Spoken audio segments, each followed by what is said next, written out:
y'umubano w'u Rwanda n'u Burundi. Naho muri Kigali Today bati Minisitiri w'Intebe w'u Rwanda na Perezida w'u Burundi baratanga icyizere cyo gusubukura umubano. Ibi binyamakuru n'ibitangazamakuru byandika ko urwo ruzinduko rwa Minisitiri w'Intebe w'u Rwanda yagiriye i Bujumbura rwabaye ejo bundi ku wa kane tariki ya 2 Nyakanga ubwo icyo gihugu cyari kizije isabukuru y'imyaka 59 y'ubwigenge bwacyo. Dr. Edouard Ngirente yagiye hagarariye Perezida wa Repubulika y'u Rwanda Paul Kagame muri uwo muhango. Minisitiri w'Intebe Dr. Edouard Ngirente yashimiye Perezida w'u Burundi Evariste Ndayishimiye watumiye mugenzi we w'u Rwanda muri ibyo birori by'umunezero ku gihugu cy'u Burundi, anagaragaza ko yishimiye uburyo yakiriwe neza kuva akigera i Bujumbura. Yagize ati igihe kirageze ngo u Rwanda n'u Burundi byishingikirize inkingi zikomeye zifite imizi mu mateka no mu muco wacu kugira ngo tugere ku bukungu n'iterambere birambye.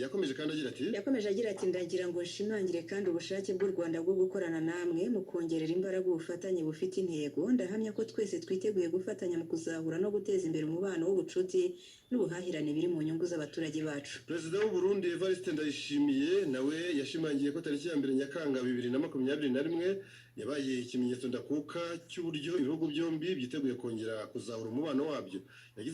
Yagize ati ku Barundi uru ruzinduko rwa Minisitiri w'Intebe ni nk'igitangaza babonye.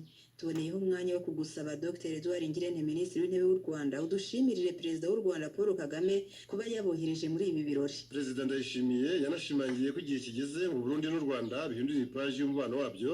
Ati twizeye rero ko ibya kera turimo turabisiga inyuma dusingira ibishya. Nicyo gituma uyu munsi utubereye ikimenyetso gikomeye cyane ku Barundi. U Rwanda n'u Burundi ni ibihugu byakoronijwe n'Ubudage ndetse n'Ububirigi. Hari igihugu kimwe cyitwaga Rwanda Burundi bikaba byaraboneye rimwe ubwigenge ku itariki ya 2 Nyakanga mu 1962. Iyi nkuru kandi gakomeza Xavera ivuga ko umubano w'u Rwanda n'u Burundi wajemo gatotsi guhera mu mwaka wa 2015 cyakora mu mpera z'umwaka ushize wa 2020 guverinoma z'ibihugu byombi ziyemeje gusasa inzobe no gushyira iherezo kuri ibyo bibazo by'umubano utifashe neza bimaze imyaka igera muri 6. Iyi ngingo tuyihindure mu Faransa. Professeur Vincent Duclerc ati kuba nta bimenyetso bihamye abasirikare b'Abafaransa gufata abagore n'abakobwa b'Abatutsikazi ku ngufu bivuze ko byaba bitarabaye. Professeur Vincent Duclerc wayoboye komisiyo igizwe n'impuguke 13 mu mateka zacukumbuye uruhare rw'Ubufaransa muri jenoside yakorewe Abatutsi mu Rwanda, yasabye imiryango y'abarokotse jenoside kugira uruhare mu gukusanya ubuhamya bushobora kwifashishwa mu kumenya ukuri ku basirikare b'Abafaransa baba barafashe abagore ku ngufu mu gihe cya Operation Turquoise. Yabigarutse ku wa gatatu w'iki cyumweru jondanye ubwo iyi komisiyo yasuraga ibuka n'imiryango ireberera inyungu z'abarokotse jenoside yakorewe Abatutsi. Commission Duclerc yasuye ibuka inayishyikiriza kopi ya raporo yakoze ikagaragaza ko Ubufaransa bwagize uruhare rukomeye muri jenoside yakorewe Abatutsi mu Rwanda. Professeur Vincent Duclerc kuri iyo komisiyo ikaba yaranamwitiriwe yagize ati twaje no kubabwira ko ubushakashatsi buzakomeza. Raporo yacu ndetse na raporo Muse zigaragaza ko hari amateka ahuriweho yiyanditse kukuri ari kumwe, rero guhurira hamwe bizakomeza. Niby'akazi kacu kararangiye ariko ubushakashatsi bugomba gukomeza na Perezida Macron yarabivuze ubwo aheruka i Kigali mu kwezi kwa 5 uyu mwaka.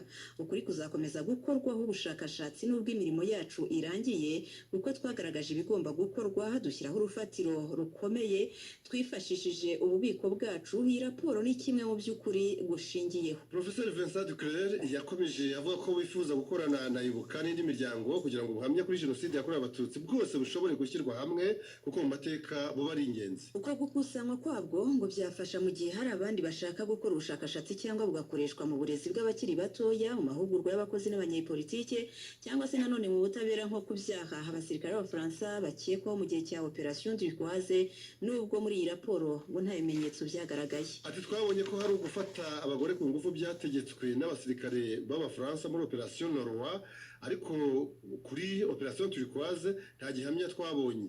Ibyo ariko ntibivuze ko bitaba byarabaye. Birashoboka ko hari abasirikare b'Abafaransa basambanyije abagore ku gahato. Birasaba ko hashakwa ibimenyetso mu buryo buciye mu mucyo, bigomba gushakishwa mu bubiko tutabashije kugeraho no mu buhamya bw'abarokotse bazi byabaye. Niba hatari inyandiko ntibivuze ko ibyo bikorwa bitabaye. Bibaho kwinyandiko zishobora kuzimira. Ati bibaho kwinyandiko zishobora kuzimira. Tutaratandukira cyane ingingo ya jenoside yakorewe Abatutsi, Professeur Musemakwere wasanga jenoside yabaye mu Rwanda yaragaragaje ubwigomeke ku Mana. Professeur Musemakwere akaba umuyobozi w'ishuri rikuru rya Protestant Pias akaba n'umupasitoro yabigarutseho ku ya 13 Kamena uyu mwaka ubwo muri iryo shuri bibukaga ku nshuro ya 27 jenoside yakorewe abatutsi. Yagize ati ntawe ufite ububasha n'uburenganzira bwo kwaka undi muntu ubuzima atamuhaye. Ubuzima ni impano Imana iduha, nayo ifite ububasha bwo kubusubirana. Yunzemo ati jenoside yabereye muri iki gihugu yagaragaje ubugome bukomeye abantu bagiriye abandi, ariko yagaragaje n'ubwigomeke ku Mana. Kwambura umuntu ubuzima yahawe n'Imana no kuyivuguruza no kuyigomekaho kuko twarenze umurongo cyane, twageze kure aho umuntu atagombaga kugera, twihaye uburenganzira burenze. Yasoje agira ati sinzi n'abanyarwanda babona ko jenoside ari ikintu gikomeye tugomba kwicuza no gusabira imbabazi igihe cyose. Ibi kandi byanashimangiwe n'umwepiskopi wa EAR muri diocese ya Kigeme Asiel Musabyimana ubwo mu murenge wa Cyanika bibukaga ku nshuro ya 27 jenoside yakorewe abatutsi. Nawe yagize ati kwica umuntu utaremye mbere ni icyaha, ariko ni no kurakaza Imana ndetse no kuyihemukira, bikaba no kuyikoza urutoki mu jisho. Nanone kandi kuko twaremwe mu ishusho y'Imana, kwica umuntu no kwica ishusho yayo. Reka Savura twegure ikinyamakuru The East African mu nkuru yacyo ivuga ko umuryango w'ubumwe bw'Uburayi wahaye u Rwanda miliyoni zirenga 3 z'amadolari y'Amerika yo gukoresha mu gukora inkingo za COVID-19. Iyi muri iki kinyamakuru yaravuga ko kuwa gatatu w'iki cyumweru aribwo umuryango w'ubumwe bw'Uburayi na leta y'u Rwanda bashyize umukono kuri ayo masezerano afite agaciro k'izo miliyoni 3,600,000 by'amadolari y'Amerika, akabarirwa muri miliyari 3,600,000 tuyavunje mu manyarwanda, akazifashishwa mu bikorwa byo guteza imbere ubukerarugendo, urwego rw'ubuzima cyane cyane ibijyanye n'ishoramari ryo gutangiza gahunda yo gukorera inkingo za COVID-19 hano mu Rwanda. Biteganijwe ko aya mafaranga azashyirwa mu rwego rw'ubuzima akazifashishwa n'ikigo gishinzwe kugenzura ibiribwa n'imiti mu Rwanda RFDA, cyane cyane muri gahunda zigamije gukurura ishoramari ryo gukorera inkingo mu Rwanda. Uretse ibijyanye n'ishoramari ryo gukora inkingo kandi binateganyijwe ko RFDA izakoresha amafaranga mu kubaka laboratoire ifite ubushobozi buhambaye mu bijyanye no gupima imiti, ibintu bizafasha iki kigo kujya ku rwego rugenwa n'ishami rya Loni ryita ku buzima OMS mu bijyanye no kugenzura ubuziranenge bw'inkingo n'imiti. Minisitiri w'ubuzima Dr Daniel Ngamije yavuze ko kubaka ubushobozi bw'u Rwanda mu bijyanye n'ubuziranenge biri mu bizarufasha mu rugendo rwatangiye no gutangira gukora inkingo. Yagize ati kuzamura ubushobozi bw'u Rwanda mu bijyanye n'ibipimo bikajya ku rwego mpuzamahanga ni intambwe y'ingenzi mu rugendo rwacu ruganisha ku gukora inkingo. Umuryango w'ubumwe bw'Uburayi ni umufatanyabikorwa w'ingenzi mu kuziba icyuho muri gahunda yo gutanga inkingo mu buryo bungana muri Afurika binyuze mu kubaka ubushobozi bwo gukora imiti n'inkingo. Naho komiseri ushinzwe ubutwererane mpuzamahanga muri uwo muryango w'ubumwe bw'Uburayi yavuze ko aya masezerano azafasha mu kubona uburyo abantu bagerwaho n'imiti n'inkingo binyuze mu guteza imbere gahunda yo gutangira kubikorera muri Afurika. Ati nishimiye aya masezerano uyu munsi hagamije kongerera imbaraga Rwanda FDA, ibintu by'ingenzi cyane mu gushimangira u Rwanda nk'ahantu ho gushora imari mu bijyanye no gukora inkingo n'imiti, bikadufasha mu kunoza uburyo abantu bagerwaho n'imiti. Iyi ni intambwe y'ingenzi mu gushyigikira gahunda yo gutangira gukorera ibikenerwa mu buvuzi muri Afurika. Yakomeje kandi avuga ko Uburayi buzakomeza gushyigikira gahunda zigamije guteza imbere Afurika mu bijyanye no kwikorera inkingo n'imiti. Ibyo niti dukomoje reka bitwerekeze kuri iyi nkuru y'igihe igira iti guhinga urumogi mu Rwanda byemewe bidasubirwaho, icyo wamenya ku mabwiriza bigenga. Iki gitangazamakuru kikanzika inkuru yacyo kivuga ko nyuma y'imyaka irenga 4 mu mishinga u Rwanda rwiyongereye ku bindi bihugu byayobotse ubuhinzi bw'urumogi nka kimwe mu bifite icyashara muri iki gihe, cyakora amabwiriza abigenga bazashobora umugabo asibe ngo azashobora umugabo asiba undi. Iteka rya Minisitiri w'Ubuzima niyo ryemeje bidasubirwaho umushinga wavuzwe byeruye mu Kwakira 2020 ugamije kwemeza ikoreshwa ry'urumogi mu bikorwa bijyanye n'ubuvuzi hano mu Rwanda. Tariki 12 Ukwakira 2020 nibwo inama y'abaminisitiri yemeje amabwiriza yerekeye ihingwa, itunganywa n'iyoherezwa mu mahanga ry'ibimera byifashishwa mu buvuzi birimo n'urumogi. Icyo gihe hari hasigaye kwemeza iteka rya Minisitiri rihamya uko ubwo buhinzi buzajya bukorwa. Iri teka rero ryaje gusohoka ku mugoroba wa mbere w'iki cyumweru itariki 28 z'ukwezi gushize kwa gatandatu. Rikaba rigena ibigo n'ahandi hantu hakorerwa ibikorwa bijyanye no guhinga, gutunganya, gukwirakwiza no gukoresha urumogi n'ibirukomokaho, itangwa ry'uburenganzira bwo guhinga, gutunganya, gukwirakwiza no gukoresha urumogi n'ibikomoka ku rumogi, n'amabwiriza y'umutekano ajyanye no guhinga, gutunganya, gukwirakwiza no gukoresha urumogi n'ibikomoka kuri rwo. Wakwibaza uti ese ni bande bemerewe kuruhinga? Iyi nkuru ikavuga ko hari umushoramari cyangwa undi muntu wese wiyemeje gukora igikorwa cyo guhinga gutunganya, gutumiza cyangwa kohereza mu mahanga no gukoresha urumogi n'ibikomoka ku rumogi agamije gusa ubuvuzi cyangwa ubushakashatsi. Xavier, uruhushya ngo ruzajya rutangwa Jean Danye ni urwo guhinga, icyemezo cyo gutumiza mu mahanga imbuto, uturemangingo ndangasano n'ibindi bice by'igihingwa biterwa. Ikindi ngo ni icyemezo cyo kohereza mu mahanga imbuto, uturemangingo ndangasano n'ibindi bice by'igihingwa biterwa, cyo kimwe n'uruhushya rwo gutunganya urumogi n'ibikomoka ku rumogi. Hari kandi icyemezo cyo gutumiza mu mahanga urumogi n'ibikomoka ku rumogi, cyo kohereza mu mahanga urumogi n'ibirukomokaho, icyo kwandikisha urumogi n'ibirukomokaho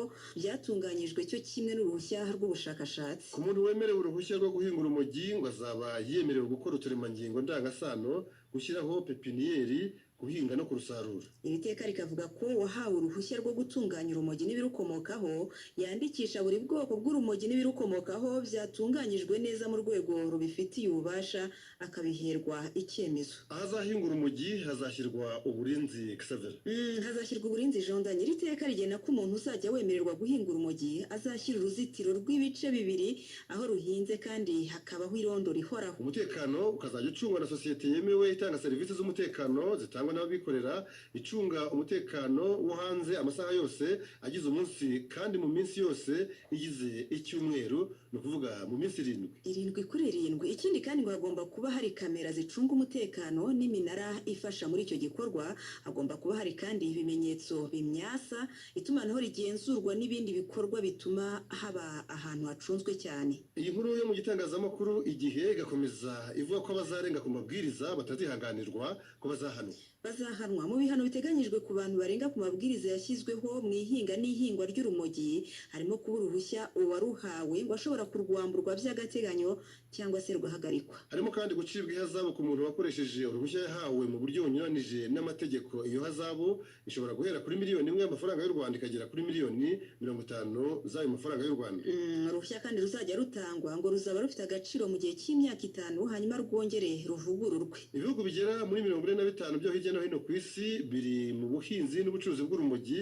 Muri byo harimo 6 byo muri Afurika. Ibyo bihe ari byo Afurika y'Epfo, Ghana, Malawi, Zambia, Zimbabwe na Lesotho, ariko noneho hagiye kwiyongeraho n'u Rwanda. Urumogi rukorwamo imiti myinshi yifashishwa kwa muganga, aho rwifashishwa mu gukora imiti ivura indwara zitandukanye zirimo kubabara mu ngingo igihe umuntu arwaye, cyangwa se rugakoreshwa mu kurwanya isesemi cyangwa kuruka ku murwayi wa kanseri. Muri iyo miti hari uwitwa Sativex ukoreshwa bapuriza mu kanwa ndetse ukavura ububabare n'ubumuga bw'ingingo, ndetse uyu muti unakoreshwa mu kugabanyiriza ububabare abantu bakuru bazahajwe n'indwara ya kanseri. Jean Danye, Xavier, hari kandi n'undi muti witwa Dronabinol cyangwa Marinol ukoreshwa mu kuvura isesemi no kuruka ku murwayi uvurwa kanseri, ndetse ukanongera ubushake bwo kurya ku murwayi wa sida. Uyu muti unakoreshwa ugabanya uburibwe bwo mu ngingo. Iyo miti yombi ikaba ikorwa nyine muri iki kimera cy'urumogi.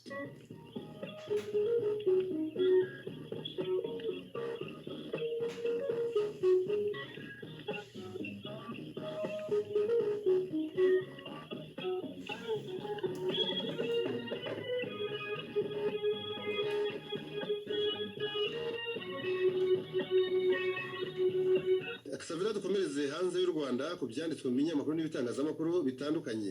Umuryango w'abibumbye waburiye abatuye isi ubabwira ko kubera icyorezo cya COVID-19 gusubira inyuma k'ubukerarugendo kwahumbije ubukungu bw'isi akayabo ka miliyari 400 by'amadolari y'Amerika. Muti murabikura he? Nk'uko byanditswe na Science Direct, Les Echos, Financial Times, The Economist, African News no muri Le Courrier International, raporo y'ishami rya Loni ryita ku bucuruzi n'iterambere ndetse n'ishami rya Loni ryita ku bukerarugendo ku isi yatangajwe kwa gatatu w'iki cyumweru, niyo ikubiyemo icyo gihombo cyaturutse ku bukerarugendo ku isi bwahungabanyijwe n'iki cyorezo cya COVID-19 mu myaka 2 gusa ushize wa 2020 n'uyu wa 2021. Nko muri 2020 honyine habaye igihombo cya miliyari 2,400 z'amadolari. Iyi nkuru igatangira ivuga ko mu gihe umubare wa ba mukerarugendo mpuzamahanga wagabanutseho 74% mu mwaka ushize ugereranije n'uwabanje wa 2019, ngo muri uyu mwaka wa 2021 ko bizarushaho kuba bibi mu bukerarugendo. Ibyo ngo bikazaterwa nuko abatembera batakiri benshi, bigatuma urujya n'uruza ruba ruke ku bibuga by'indege, mu mahoteli n'ahantu nyaburanga hakunda gusurwa hagahinduka ibigunda kubera kubura abahasura. Iyi nkuru igakomeza ivuga ko ubukerarugendo bw'isi bwasubiye inyuma ho imyaka 30 uturere twazahaye cyane turimo Aziya y'Amajyaruguru ashyira uburasirazuba, iy'Amajyepfo ashyira uburasirazuba, Oceania, Afurika y'Amajyaruguru, Uburayi bw'Uburengerazuba na Karayibe. Iyi raporo ku ngaruka za COVID-19 ku bukerarugendo bw'isi yanzura ivuga ko umuti urambye wazahura ubwo bukerarugendo ari urukingo rwa COVID-19, mbese gukingira abatuye isi cyane cyane mu bihugu bikiri inyuma mu iterambere, kuko ari nabyo byanasigaye mu gukingira ababituye, ubundi ingendo zigasubukurwa ntacyo abantu bishisha cyangwa se bikanga. Nk'ubu ngubu hari ibihugu bimaze gukingira abatagera no kuri 1% by'abaturage babyo, mu gihe hari ibindi bimaze kurenza 60% byabo. Malariya yacitse burundu mu gihugu cy'Ubushinwa nyuma y'imyaka 70 hatangijwe urugamba rwo kuyirwanya muri icyo gihugu. Byatangajwe na Dejandanye kandi ryari byatangajwe kuwa gatatu na OMS, ryo shami rya Loni ryita ku buzima, aho ryishimiraga ko Ubushinwa nk'igihugu cyabaruraga miliyoni 30 z'abarwayi malariya mu myaka y'1940, ngo mu myaka ine ishize nta murwayi n'umwe wa malariya wabonetse muri icyo gihugu, nk'uko byanditswe na Global Times, Le Monde, Le Figaro, La Dépêche, Arab News, Le Quotidien du Peuple na Le Nouvel Observateur. OMS ikishimira cyane umuhati wagaragajwe n'Ubushinwa mu kurwanya iyo ndwara, ikagira iti kuva kuri miliyoni 30 z'abarwayi ba malariya ukagera kuri 0 ni urugero rwiza ku bindi bihugu bisigaye ko ubushake ari intwaro y'ingenzi mu guhashya malariya. OMS igakomeza ivuga ko Ubushinwa busanze ibihugu byinshi byamaze kwerekana ko ejo hazaza hazira malariya hashoboka, bubaye kandi igihugu cya 40 gihawe na OMS icyemezo cy'uko nta malariya ikikirangwamo ku isi. Ibyaheruka kugihabwa ni ibihe? Harimo Salvador muri 2021, muri uyu mwaka mbese, Algeria na Argentine muri 2019, hamwe na Paraguay na Uzbekistan muri 2018. Muri raporo ya OMS yo mu mwaka ushize 2020 hagaragaramo ko kurwanya malariya byahagaze cyane cyane mu bihugu bya Afurika, nyamara ariho haboneka abarwayi benshi n'abapfa bazize iyi ndwara ya malariya. Nko muri 2019 ku isi habonetse abarwayi miliyoni 229, hafi ibihumbi 409 mu bapfuye, abarenga 90% byabo nabo muri Afurika, kandi biganjemo abana kuko ari ibihumbi 265 bishwe na malariya. Iyi ndwara ikaba iterwa no kurumwa n'umubu w'ingore witwa Anopheles. Aho mu Bushinwa kandi ishyaka rya gikomuniste hari naryo rukumbi riri ku butegetsi kuva mu 1949, ejo bundi kuwa kane ryizihije imyaka 100 rimaze rishinzwe, kuko ryabonye izuba mu 1921. Ibinyamakuru n'ibitangazamakuru birimo Shanghai Post, Global Times, New York Times, Le Figaro, France 24, The Guardian n'ibindi umuntu atarondora ngo bimareyo Xavera, byanditse ko mu kwizihiza iyo sabukuru habaye ibirori by'akataraboneka, dore ko kajugujugu zibarirwa muri 30 arizo zanditse mu kirere umubare 100, bose babireba. Hanavugwa n'amagambo akomeye y'uko Ubushinwa butazongera gupyinagazwa cyangwa se kugaragazwa gati ukundi.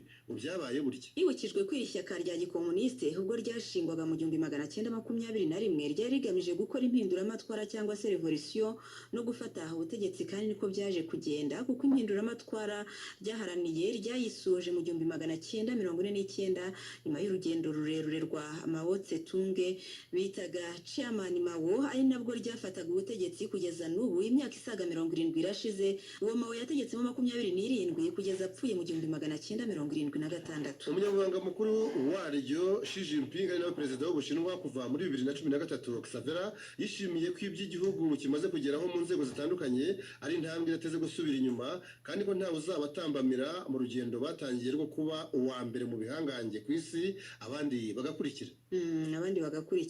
Mu ijambo ry'umunsi Xi Jinping yavugiye muri ibyo birori byabereye ku rubuga rwa Tiananmen mu murwa mukuru Beijing, yaburiye abakibwira ko bagifite ijambo ku Bushinwa. Agira ati igihe Ubushinwa bwakandamizwaga cyagiye ubudateze guhindukira, mbese cyagiye nk'ifuni ihese. Yakomeje kandi avuga ko Ubushinwa bugeze buhakesha iryo shyaka rya gikomuniste. Agira ati nta Bushinwa bushya bwabaho ishyaka rya gikomuniste ritabigizemo uruhare. Iyi nkuru igasoza ivuga ko iri shyaka rya gikomuniste ryo mu Bushinwa riza ku mwanya wa 2 ku isi mu kugira abayoboke benshi, inyuma ya BJP, Bharatiya Janata Party ryo mu Buhinde. Duhindura ingingo mu isengesho rye kuri Libani, umushumba mukuru wa Kiliziya Gatolika ku isi Papa Francis yamaganye ibyo yise imibare ya politiki no kwivanga. Bikuye mu butumwa bw'amahoro Papa Francis yageneye Libani ejo bundi kuwa kane, ubwo yifatanyaga n'abayobozi batandukanye b'amadini n'amatorero bya Gikristo aho muri Libani. Yari yatumiye Vatican ngo birize umunsi wose basengera igihugu cyabo cyugarijwe n'ibibazo bya politiki n'iby'ubukungu. Nk'uko byanditswe na La Croix, Vatican News, Le Figaro, RFI, Le Monde na America Magazine. Uyu munsi wo kugira libani ku mavi wasojwe n'ubundi n'isengesho ry'abatumiwe bose barikorera muri Bazilika yitiriwe Mutagatifu Petero i Roma mu Butaliyani. Muri iryo sengesho rusange niho Papa Francis yanenze abihisha mu mibare ya politike n'abivanga mu bitabareba kuko ari byo byakururiye Libani akaga gakomeye hirimo ko kubaha igihugu gifashwe bugwate n'abakivukamo. Yasabye abo bashumba b'intama zitandukanye zo muri Libani kudacogora gusaba Imana kubaha amahoro aruta y'abantu bibwira ndetse bananiwe kwimakaza kuri iyi si.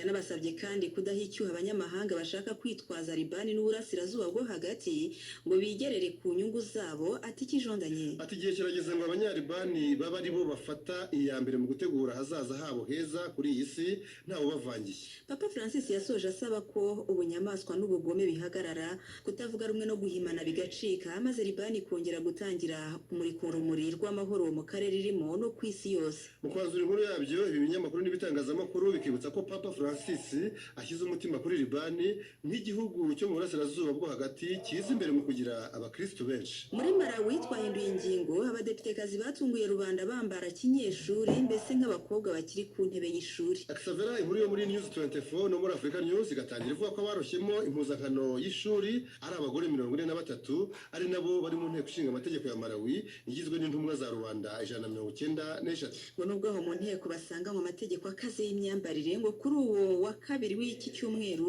habayeho kubadohorera bimwe abo bita kubashyiramo imiyaga cyangwa se kubahuhiramo jondanye. Umwe muri abo badeputekazi Honorable Gotani Hara yasobanuye ko bahisemo kwambara kinyeshuri kugira ngo bageze ubutumwa bukomeye ku bana b'abakobwa bwo kubereka ko iyo umuntu akoze cyane akiyuhakuya ngo nta kidashoboka kuri we. Ubushakashatsi bukerekana ko 15% by'abakobwa bo muri Malawi bava mu ishuri batanarangije amashuri abanza ku mpamvu ziganjemo ubukene, gutwita imburagihe no guhatirwa gushaka abagabo bataruzuza imyaka y'ubukure.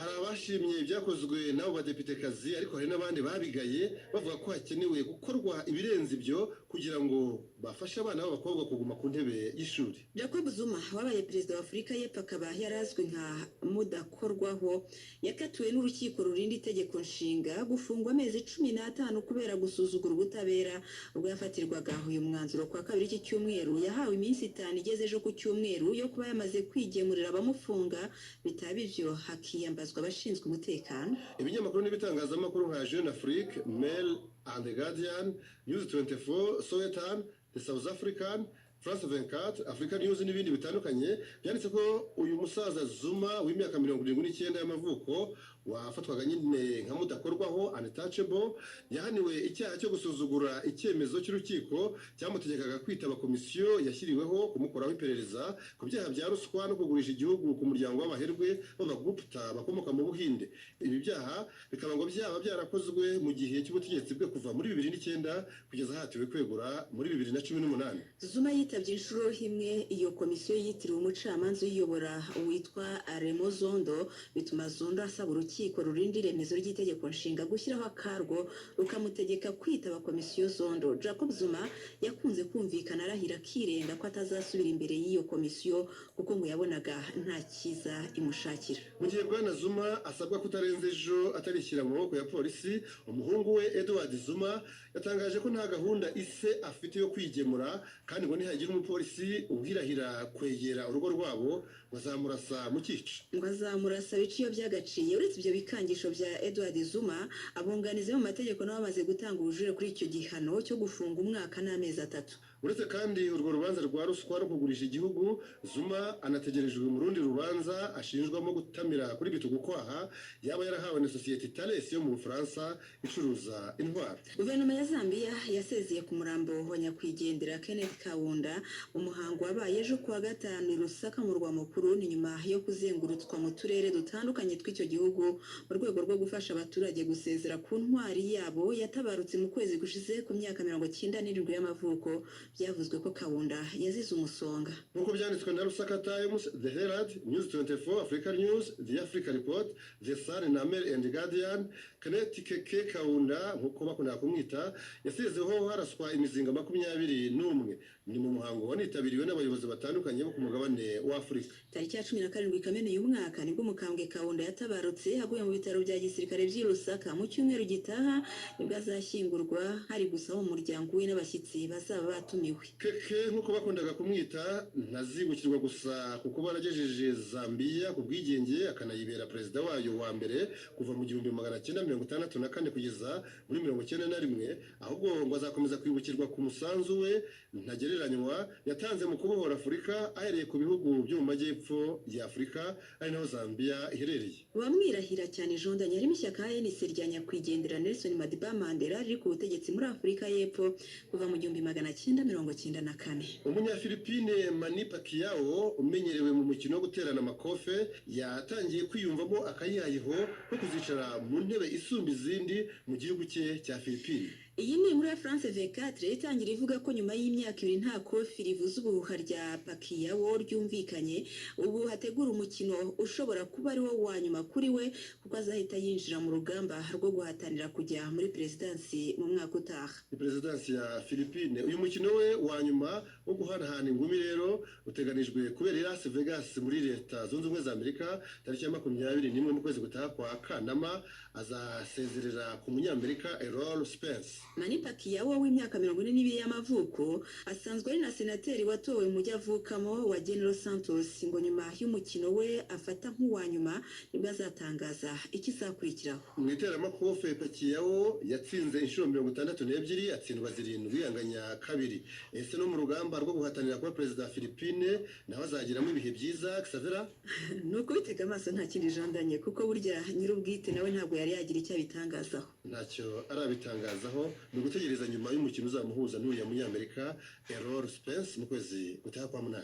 Kwezi gutaha kwa 8. Reka dusoreze kuri iyi nkuru y'umuherwe Richard Branson uteganya kujya kuriribye mu isanzure guhera ku cyumweru gitaha ku itariki 11 z'uko kwezi kwa Nyakanga, kandi urwo rugendo rugakurikiranwa imbona nkubone kuri televiziyo. Ibinyamakuru birimo The Guardian, Telegraph, Fortune na France 24 byanditse ko uyu mutunzi wa za miliyari z'amadolari wo mu Bwongereza ashaka guca agahigo ko kujyayo mbere ya mugenzi w'umunyamerika Jeff Bezos we wateganyaga gutemberera mu isanzure guhera tariki ya 20 y'uku kwezi kwa 7. Richard Branson hazatembera mu cyogajuru Spaceship 2 unit cya sosiyete Virgin Galactic yashinze, naho Jeff Bezos akazagenda nyuma yeho iminsi 9 nawe ari mu cyogajuru cya sosiyete ye Blue Origin. Mu gihe bizaba bibaye rero aba bagabo bombi ni ukuvuga uyu mwongereza Richard Branson n'uyu munyamerika Jeff Bezos bazaba berekanye ko bamaze gukataza mu birebana n'ubukerarugendo bwo mu isanzure. Abakurambere no barumaze ubwo bagiraga bati kijondanye bati abafite inkwi barya ibihiye,